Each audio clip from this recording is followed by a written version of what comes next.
Chinese Agricultural Revolution 6000 BC. People began to create new tools which allowed them to till the land more effectively. At first it was just the modern hoe, which required a single person. Eventually they started to use domesticated animals to pull large tilling tools to till up the land and create even larger fields with animal power. They also created ways to use silkworms to create silk. Most of the land changes were from digging up of soil to create irrigation systems to water the plants. Other changes were from the tilling of the soil. The tilling moved the soil so that the more nutrient-filled dirt areas were turned up to allow the plants to get more nutrients. Forests and other trees were cut down to provide wood for construction, pieces of equipment, and fire resource. Also, as animals were domesticated and used to help till the land, the fields grew in size as more people began to settle down and grow their foods.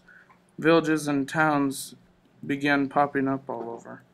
As the villages grew more and more, room was needed to grow and expand the villages. More land was needed to clear out the area for new houses.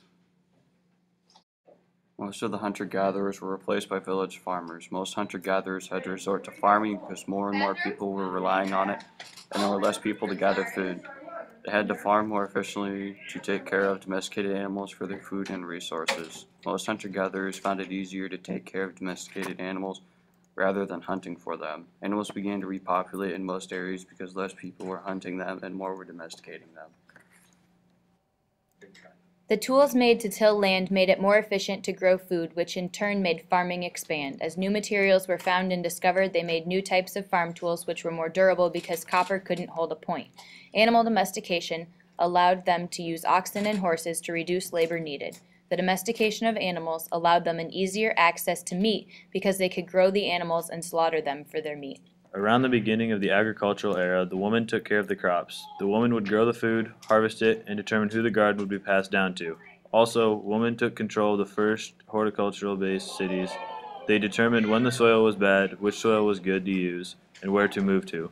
Women also politically controlled the horticultural societies as well as socially. Later, as new tools were developed, which were a lot heavier than what was used before, men took over the gardens, and eventually were in charge again. Also, men took care of the animals with which were used to get more food and for protection. This type of farming left them with a higher abundance of food to eat until the soil went bad or was depleted.